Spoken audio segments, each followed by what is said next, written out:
My apologies, we got cut short there because, it gets too hot. We're here in Oklahoma surviving some early heat. Oh, we got a little bit of mirror in there. Wiley Dog's with us. I'll expect some noises out of him. We're going to continue with Chapter 4, ChungKing, here on page 43 from our book, Trying to Cry. Thank you for being with me. I could tell the grandfather's family was very rich and cultured.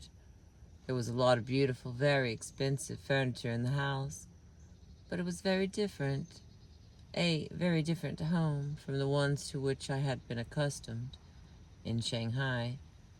To begin with, ChungKing was not as modern a city as Shanghai, and there was no electricity or running water inside the house. All water had to be carried in from the outside. I soon learned to be very conservative, using every pitcher or basin full for several purposes before it was thrown out. Coping with the water situation every day was quite a chore. We had to carry most of it up from the Yangtze River. It was always full of mud. We sprinkled alum in it so the mud would sink to the bottom, and we could dip relatively clear water from the top. Many people were accustomed to washing their clothes and taking their baths in the river, and it seemed strange to me that we had to drink the same water. Taking a bath at grandfather's house was a delightful experience for me. I would drag a large wooden tub into the warm kitchen and sit in it cross-legged like a Buddha to wash myself. About halfway through with my bath, the wood would become soaked and the water would start leaking out onto the bare wood floor.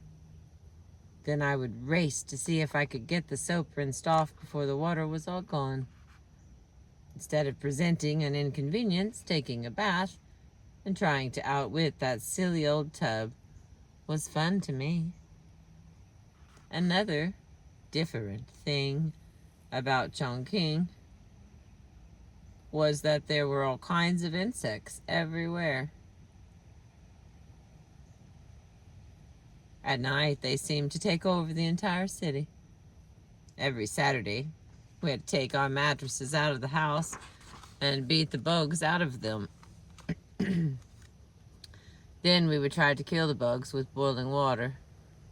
One reason there were so many insects in the city, I suppose, was that many people cooked and ate right out on the street and left their scraps there also, without thinking about cleaning them up. Soon after our arrival, my father began working as the doctor for employees in the Bank of China. At first, he had so few clothes to wear that I had to wash his shirts for him every day as soon as he got home, so he would have clean shirts to wear the next day. It was so hot in the city that he would carry an extra shirt to work to change into at noon time. The washing was done on a washboard, and since there was no electricity, the ironing had to be done with a heavy charcoal iron.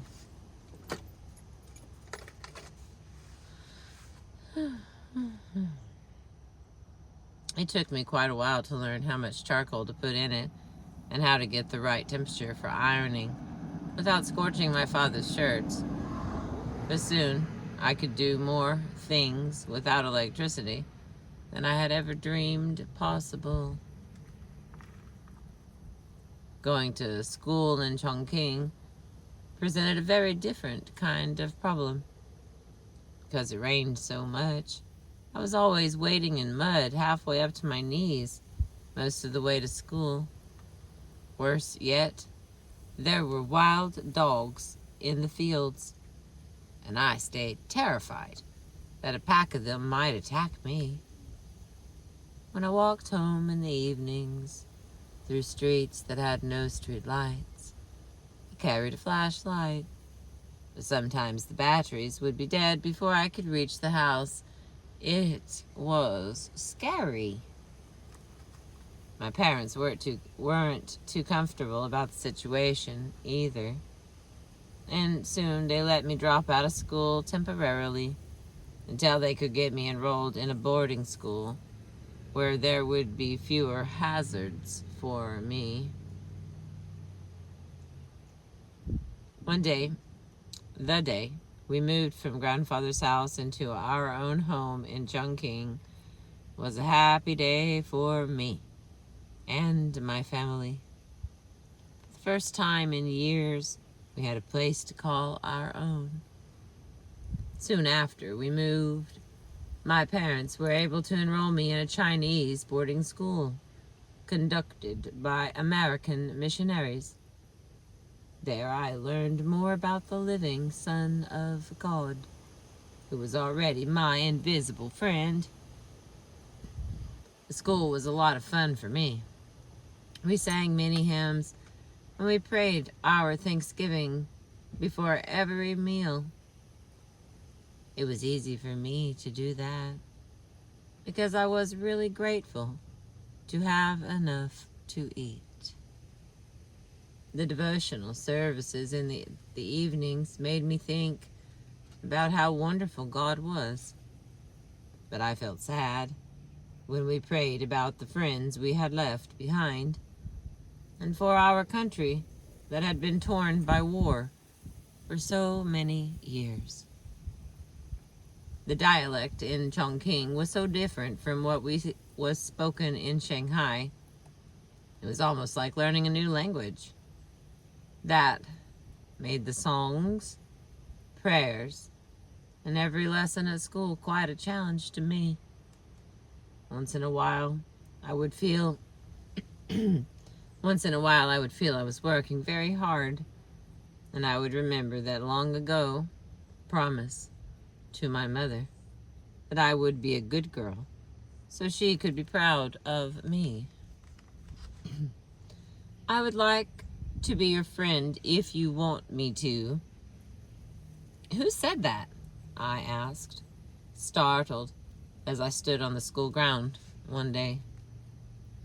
I did, replied a girl who was standing behind me. Her name was Fing Yung Tat, and she was a senior in the school where I was in the 7th grade. Yung Tat soon became a great influence in my life. Her father was a famous general, Fing Yuk Chung, and the whole family was devoutly Christian. I could tell that Yung Tat really loved the Lord. Every day, she would tell me another wonderful story about Jesus and how much he loved me. Then we would pray together. I had thought I would be terribly lonely without Shirley Temple doll to play with, but I soon forgot all about her. I didn't even need the old man. In so many ways, living in ChungKing was like taking up residence taking up residence in an entirely different country. Some people even raised pigs right inside their homes. And the first time I noticed a group of men wearing funny white turbans around their heads, I thought they must be going to a funeral. But I found out they wore the turbans every day because they believed that without them they would suffer severe headaches. There were enough differences between the people of Shanghai and those of ChungKing that some bitter feelings arose between the native citizens and the many refugees who were seeking asylum from the war-torn parts of our country. And soon, ChungKing was war-torn too, to everyone's great disappointment, but not surprise. The Japanese started bombing ChungKing. Apparently, they had not given up their hope of conquering all of China. It was early afternoon when I first heard the eerie wail of the screaming air raid sirens, and I thought all the demons of hell had been loosed upon us. Young Tat grabbed my arm and screamed, "Run for your life, Ningyi! The Japanese are coming to kill us!"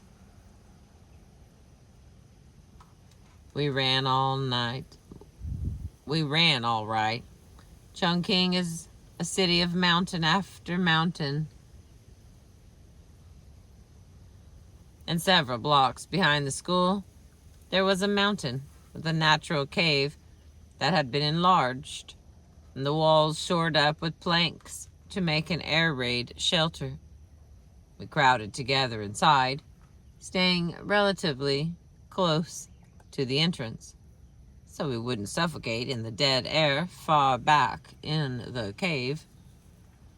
With the first air raid, the nightmare of fear in which I had lived for so long was begun all over again. One after another, the bombs screamed as they sought a target. Many people died in the streets. We could hear the cries of pain from those who didn't make it to the air raid shelters in the hills.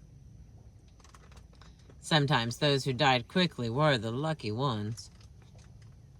Most of the caves had no water or food, and often because of the large number crammed into them, people died of suffocation.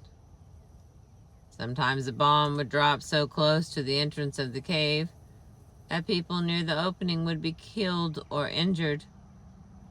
It was not uncommon for the blast from a bomb to seal the front of the cave, trapping its occupants in a living tomb. Many times I thought I would die in one of those shelters. Once the bombing did not stop for 2.5 days, we were without water, food, and proper sanitation for the entirety of the time. The weather was hot, and the stench became almost unendurable. Strangely, when the all clear sounded, we would emerge from the caves and go about our daily business as if nothing out of the ordinary had happened. The bombing soon became an unpleasant but expected part of the routine of life. In the summer of 1945, I was at home from school for a brief vacation when the impossible, longed-for news came on the radio at 4 o'clock in the afternoon. Japan surrenders. Could it be true? Could the war be over at last? Could the hated Japanese be leaving the country we loved with all our hearts? Could we go home to Shanghai? At first, I couldn't believe that the Japanese would surrender to anyone. I had thought they would fight until the last man was dead and there was no Japan left to surrender. It must be some kind of trick, I decided. Then my father came into the house crying with joy. "It's true! The evening paper has just come out. Look! The Japanese have surrendered." We gathered around my father, peering over his shoulder at the words as he read the details aloud to us. Some of them were alarming, especially the part about the atomic bombs that had destroyed the cities of Hiroshima and Nagasaki. Almost everyone living in those places had been killed. That was terrible. But the atomic bomb had ended the war for millions more who would not have to die. Everyone started to cry, even the most reserved among us. Some were crying for joy because the hope of returning to their homes and loved ones could be a reality. after 8 long years of wartime separation. For others, however, the tears were tears of sorrow, because the war had brought eternal separation from members of their families. All night long, the city of ChungKing was aglow with fireworks.